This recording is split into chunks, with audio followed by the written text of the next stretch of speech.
Welcome to the Eastgate Podcast. This is Let's Talk About It with Lawana Schrieffer and Nate Prepelka. We dive into tough questions, real-life challenges, and what it means to walk with Christ.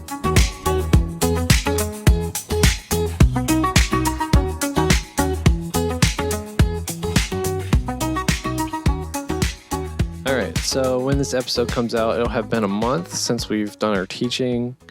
I did a life skills workshop for the youth, and you had finished your, I guess when this comes out, it'll have been 2 weeks since you finished your study on Job.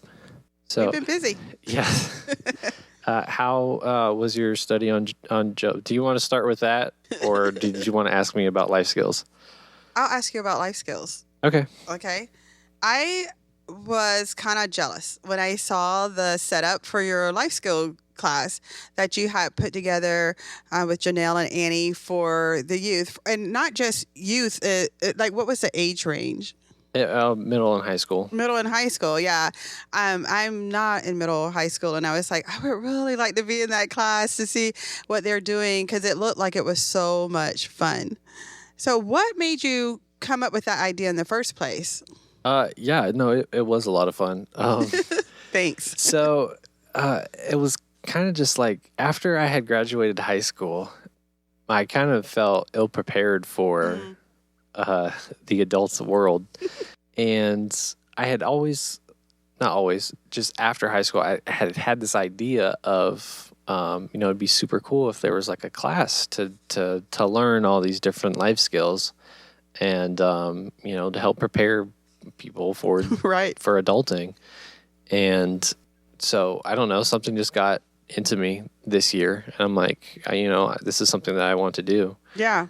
And so I spent a few months, putting together a whole curriculum and presentation and everything, and making little activities and games to apply, all this, the skills that we learn and all that. Yeah.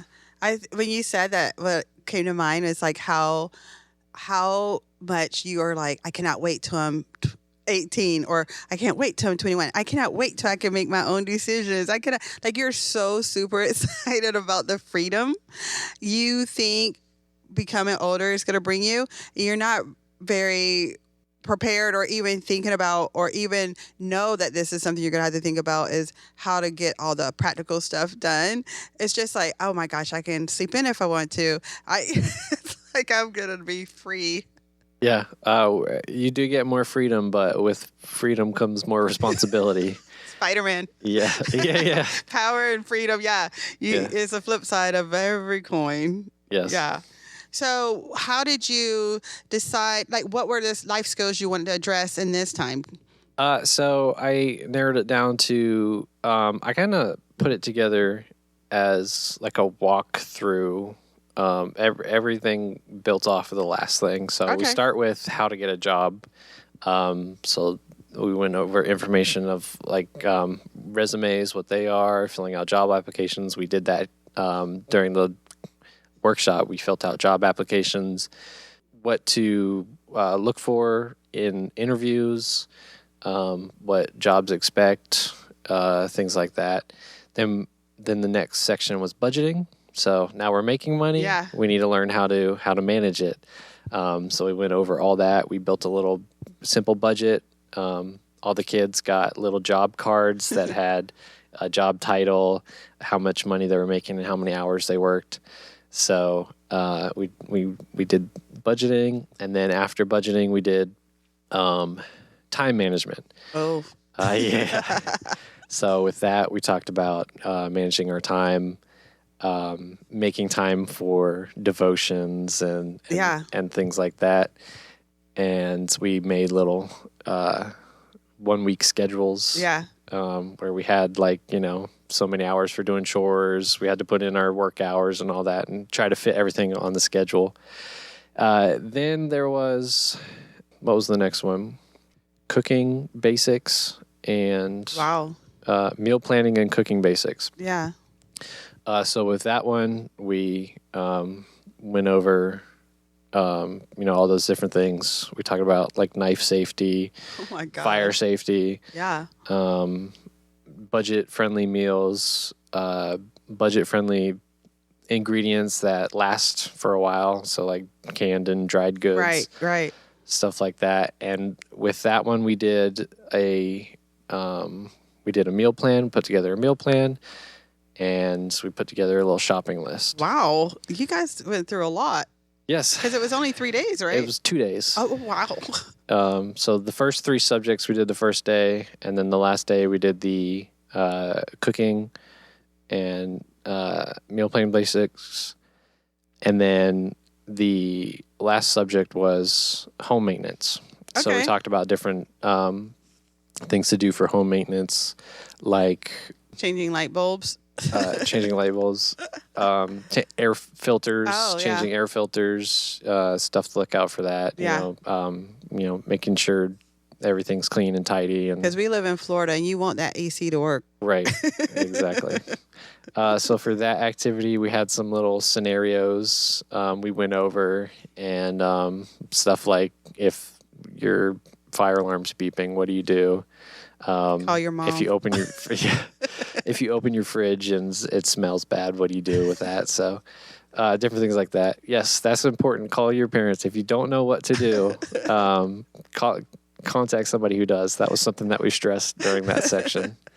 So then after those 5 subjects, we had a team challenge where we went through, we pretty much did repeat activities from each of those sections, but as a team. As a team, okay. So it was like the scenario was, you're moving into an apartment together.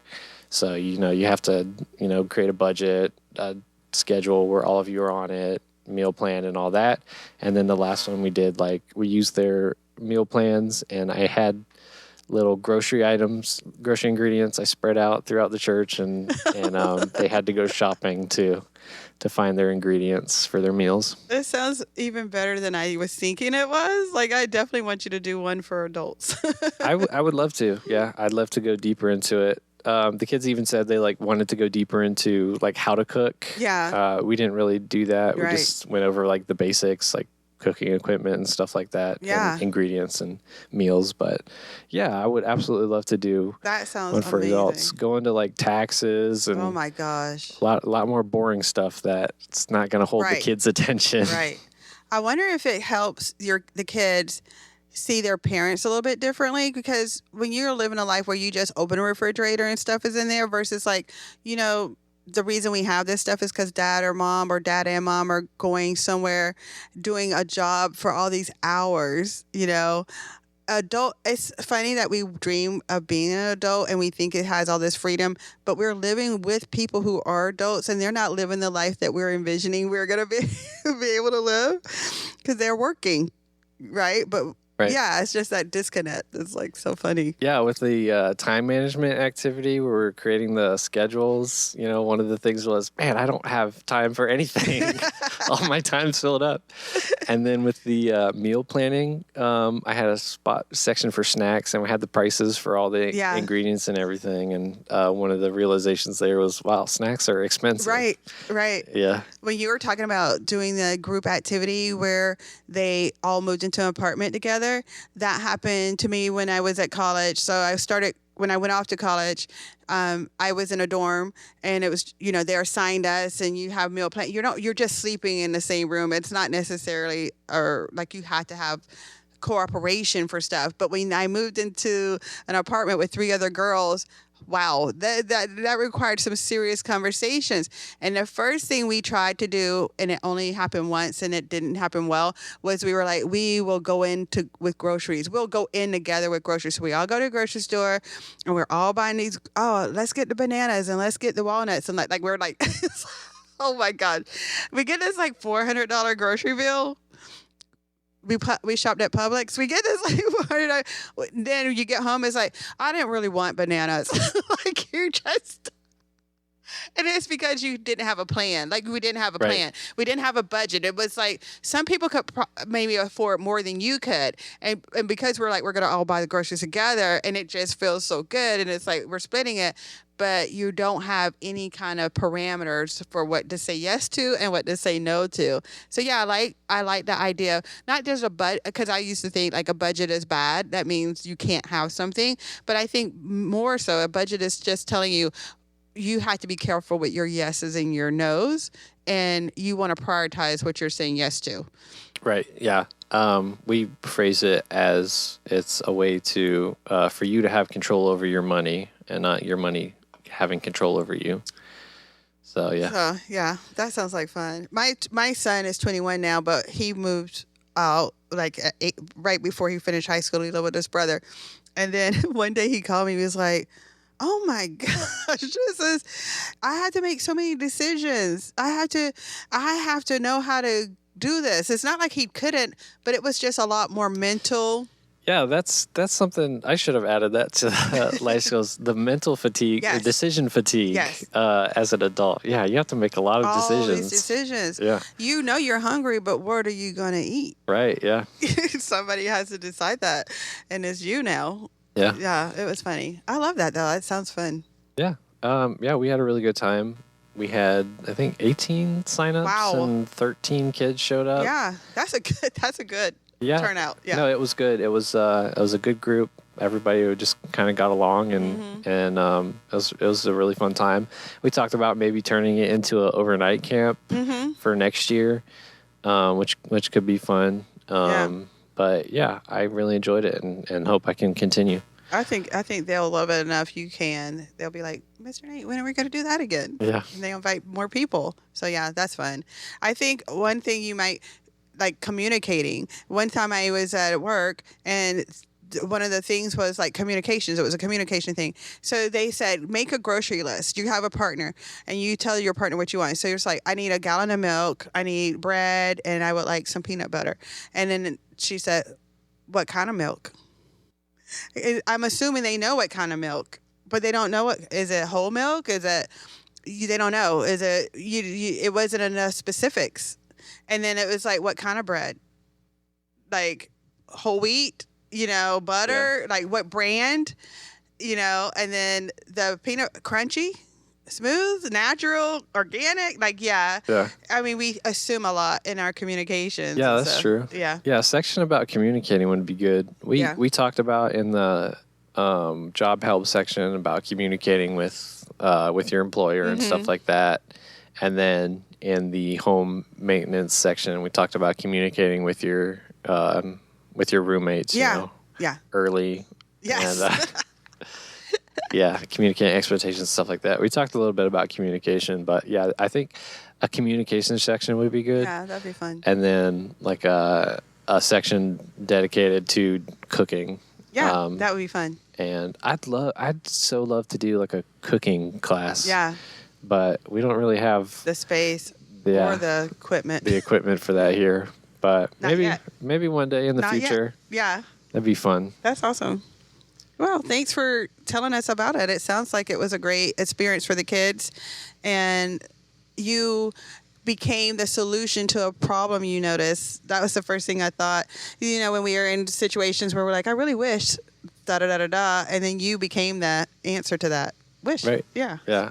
I hope it wasn't one of those situations where I created a solution to a problem that I also created. No. You just had some awareness and you're like, there's a gap between childhood and adulthood that we don't really address in every area. So let me make that happen. And you did. Yeah, it was cool. I really enjoyed it. So how was your study of Job? This is so funny because I was like, we're not going to do it. I did a study in January and for like 6 weeks. And I was like, okay, we're done until the fall. And then one day I was like, I just miss being in a study. I miss hanging out and talking to other women. And somehow Job became the topic that I was like, yeah, you know what? This summer we should be talking about Job, the book that people always think about for suffering, So, yeah, in 2 weeks we got it together. What I loved about it is that it is something we all experience. So right away, you're coming into something that everybody's going to have been touched in their life, something unexpected, something painful, something challenging. And so we're already on like a even level, even playing field.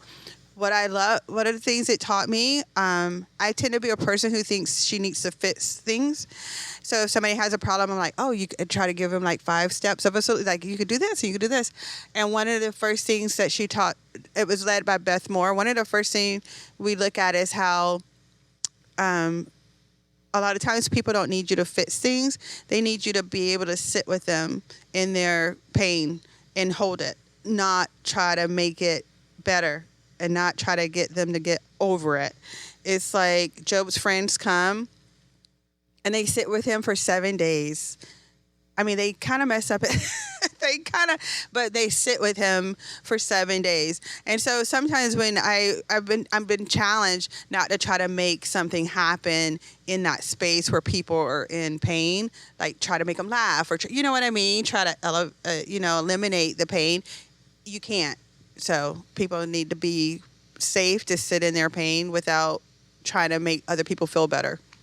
Yeah, when you go through those emotions and process them. Yeah, and it takes time, however much time it takes. Very that true. was one thing. That's cool. The second thing she said was like, go by what the family is doing. If they're talking about the person, like especially if it's like a death, and they're like thinking of stories of the past and they're laughing, do that. But if they're not, don't do that. You want to go with what the family is expressing. And it can feel awkward, like you're just sitting there, but that's the comfort, not the, Yeah. not you trying to eliminate any kind of distress. Yeah, I know too, like, I guess not really, I guess it could be with grieving, but also like if somebody's dying, or sick or something, just kind of like, not being condescending and like treating them like they're that way, but just treating them like a person. Yeah, I know that's important.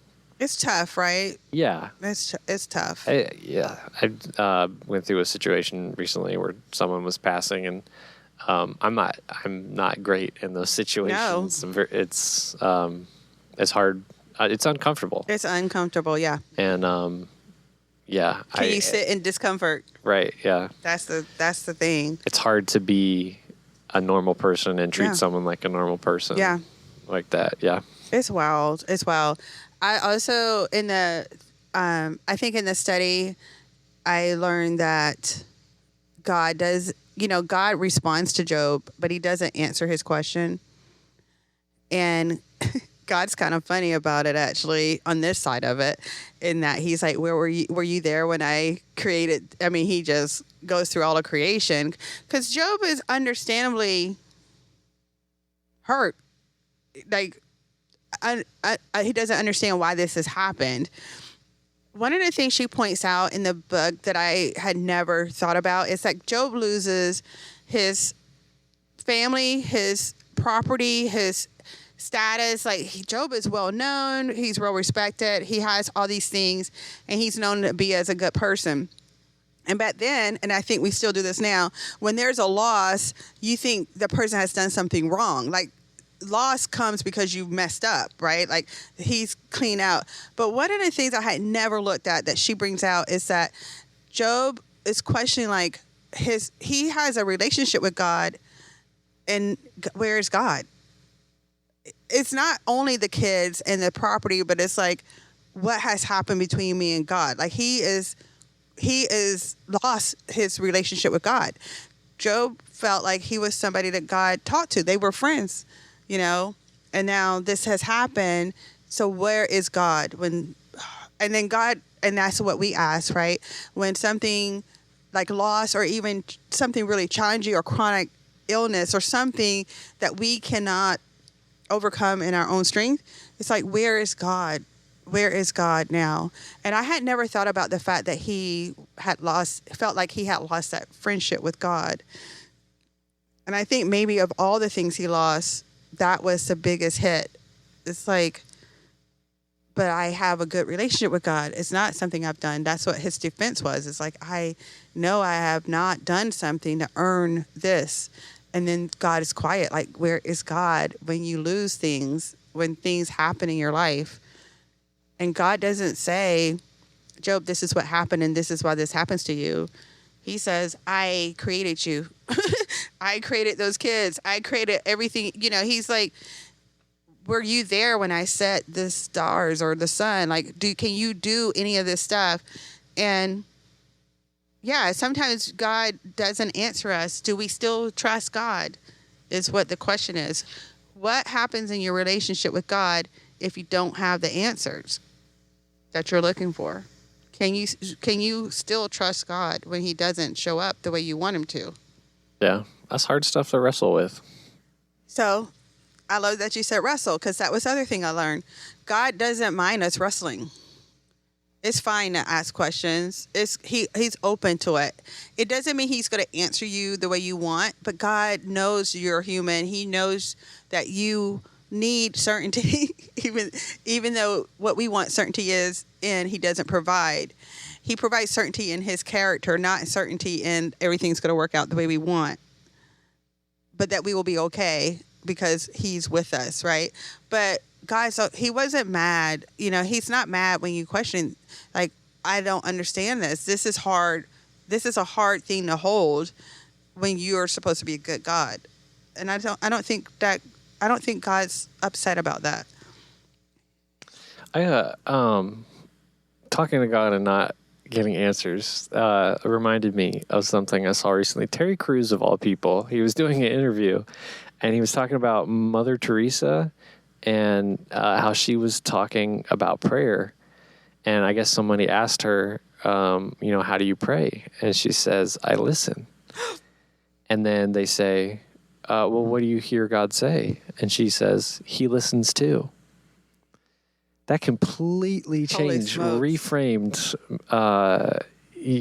my ideas about prayer. My gosh. Like, I'm listening to God and he's listening too. Like, I feel like, I've always had to say something. Like, I had to bring something to God. Yeah. But yeah, that just completely, and I feel like that's, in Job's situation or any situation where we're like that, sometimes we're just listening to each other. Yeah. I think my heart just kind of like pitter-patter. Like, I don't know. It just feels overwhelming. Here's the thing too, like in Job, you realize, like, what do you think God owes you? That was a question I asked the ladies. I was like, things happen in our life or just regular, like it doesn't even have to be a bad thing. And do we think God owes us explanations? Like, do we think we're equal to God? And that's really what he's showing. Not that we can't ask questions, not that things can't be hard, but we kind of is like Satan, like we kind of get pride. Like there's we get to demand like something from God when we don't. But the man, that idea that he's listening and that you're listening, that's the part I have trouble with. Like, I pray and then I walk away and it's like, you are not usually listening. Right. Wow, that's a good one. That is really good. I'm going to put that in my text group. Yeah, so I really realized, like, the book of Job is a great book because it's such an extreme loss. It's a great book because it shows that God is near you in those losses. It's such a good book because it shows that you can wrestle with what's happening in your life, and God's not upset about that. And it's not that God replaced all his kids or replaced all that stuff. That part, and this is what she said today. It's like you leave the book of Job with still more questions. It's not a satisfying book. It's not like the happy ending. Like, even though God restores, he restores the wealth. He restores children. Like, Job get double those things, but it's not he's still lost. It doesn't eradicate the loss. It's just Job gets to hold both. the loss of all that stuff and a restoration, it doesn't replace, though. It doesn't eradicate the first thing. And I think that's one of the things that we have to learn in life. It's like you can hold, sometimes you're required to hold both. A loss, like when people have rainbow babies, they've had a loss and they have a pregnancy that ends in a baby. So they got a baby, but it doesn't replace the loss. Right. At the same time. Yeah. Mm. So can you still find God good when you're suffering? And I think you can. Yeah. But it's okay if it takes a while. Absolutely. I think that's what I learned. Cool. Hey. I like that. It's super insightful. I've been wanting to do a study of Job. You've myself. got a long list of things that you want to do. Yeah. Yes. Yeah. I my problem is I dive too deep into things and then like I get burnt out. Yeah. And then I'm like, okay, I don't want to deal with this anymore. But no, it's it's cool. I need to learn how to take little bites off of things. Yeah. You don't have to eat the whole buffet piece. Yeah. Okay. Yeah. So we can end it there, or we can kind of talk a little bit about our experience doing a teaching on Sunday morning. Yeah, we could talk about that for a few minutes. So, we covered Matthew chapter 26 verses 1 through 17, I think it was. We talked about the religious leaders' plot to kill Jesus, the woman with the alabaster jar, and then Judas, but going to the religious leaders, to betray Jesus. It was a really cool experience. Yeah. Doing a deep dive into a smaller section of verses like that and trying to come up with something to say about it. Yeah. It was really cool. I was happy to have a partner to do it with. That made it a lot easier for me that we could, work off of each other. And it was super nerve-wracking Sunday morning. Oh my gosh. Up until it. I was sweating. Yeah. And trying my hardest not to rush through everything. Yeah. Like just slowing down and taking the time to go through it. I'm just like, my instinct is just rush through this and get off the stage. Right. Yeah. It's so funny because at the end I say to Nate, I was like, so how long were we up there? I felt like a long time. He was like, he said his watch. He said, we were up there 17 minutes. I thought it was like 45 at the least. You're like 17 minutes. I'm like, oh my God. And that was going slow. But it felt like forever. Yeah. It felt like forever. Yeah. No, but I'm happy we did it. Yeah. It was cool that to be trusted enough to do that, to share our take on those verses with the community that we were a part of. Did people come up to you afterwards? Did you get any comments? Nobody came up to me, but I have heard comments that we did a good job. I think the main thing that I heard was how well we worked together. Oh yeah. I'm like, go listen to our podcast. Yeah, we have a podcast. Yeah. What I liked about it was stretchy. It leaned into Nate saying like God's in the discomfort. God calls you into uncomfortable positions to stretch you, to grow you, to produce perseverance and endurance.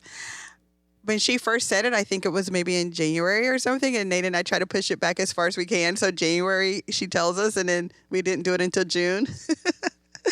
But what I didn't realize, it made me see how sermons don't just come, like I just want a stream of consciousness, and I'm like, yes, we're going to talk about these verses, and I just write out the little thing. No, we started out really big, and then we dropped stuff, we added stuff, we rearranged the order of stuff.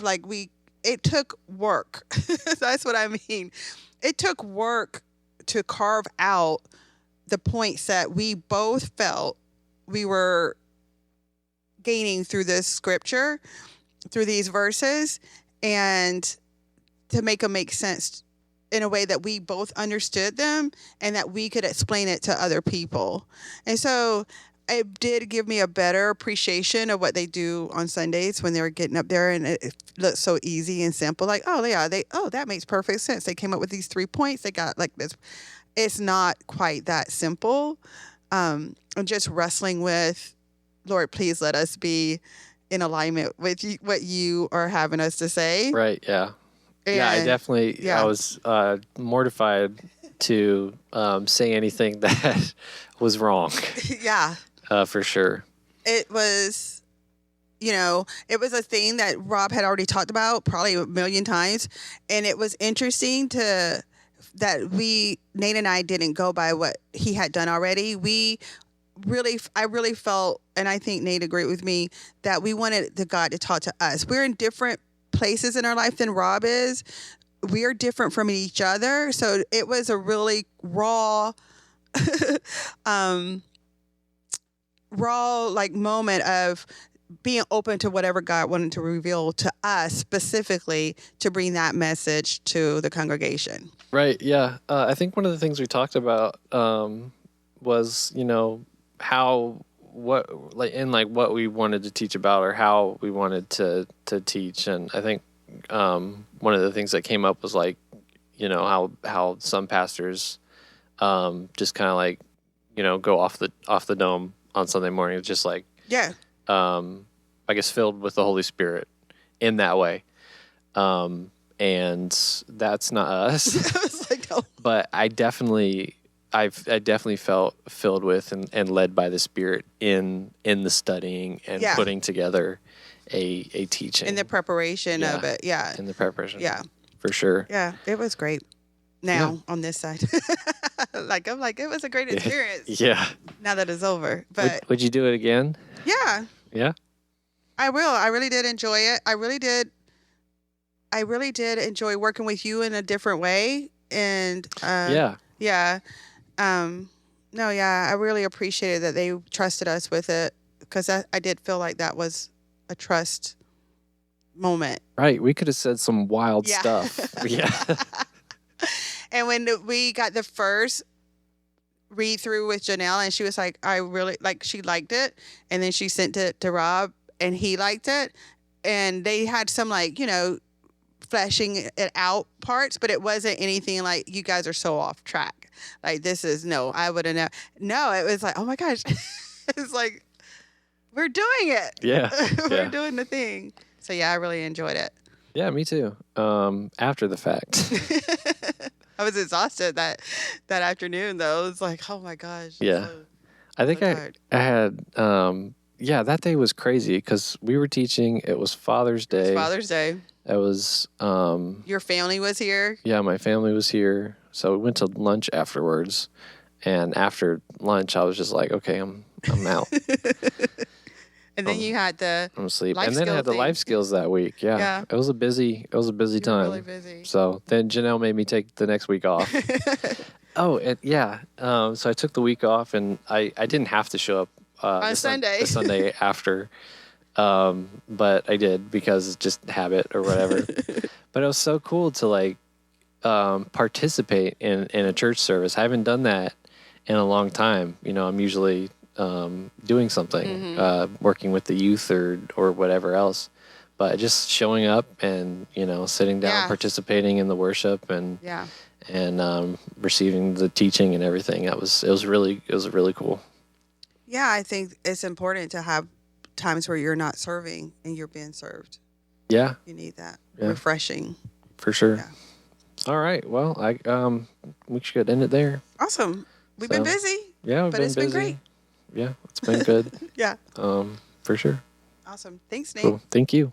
We would love for you to be a part of the conversation. If you have anything you would like to add or share, you can leave us a comment or email at egcfpodcast@gmail.com. Thank you so much for listening.